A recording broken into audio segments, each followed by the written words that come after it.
It's a Springfield XD. From the moment Greg Ebert set eyes on Nasser Abdo, he says something didn't seem right. He shows up here in a taxi cab.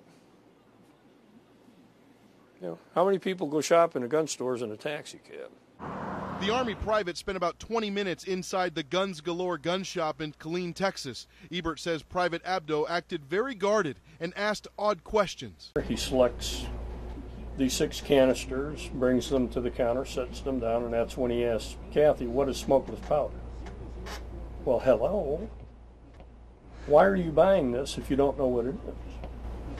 Ebert says Abdo then spent almost $250 on a handgun magazine, 3 boxes of shotgun shells, and 6 pounds of smokeless gunpowder. I rang it up, he paid cash, took his bag, and left without the receipt or his change. Left without his change? Yeah, it wasn't much, you know, like 18 cents, 20 cents. Ebert is a retired 20-year law enforcement veteran. It was that old cop's hunch that convinced him to report the suspicious customer to local police. Within 24 hours, officers hunted him down and say they unraveled Abdo's horrifying and deadly plan. We have interviewed him, and we have the information as a result of that interview, as well as other leads that we're following up on. That gives us. Let me finish.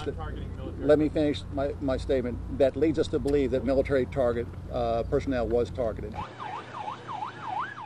But police say this attack wouldn't have occurred inside Fort Hood like the deadly massacre in 2009, where Major Nadal Hassan allegedly gunned down 13 soldiers. Instead, authorities say Abdo planned on attacking soldiers in popular gathering spots around Killeen, just outside Fort Hood.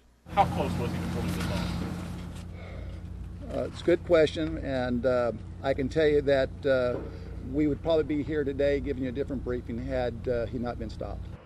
Law enforcement sources tell CNN bomb-making materials were found in Abdo's room inside this Killeen, Texas hotel. Another source says Islamic extremist literature was found in his backpack.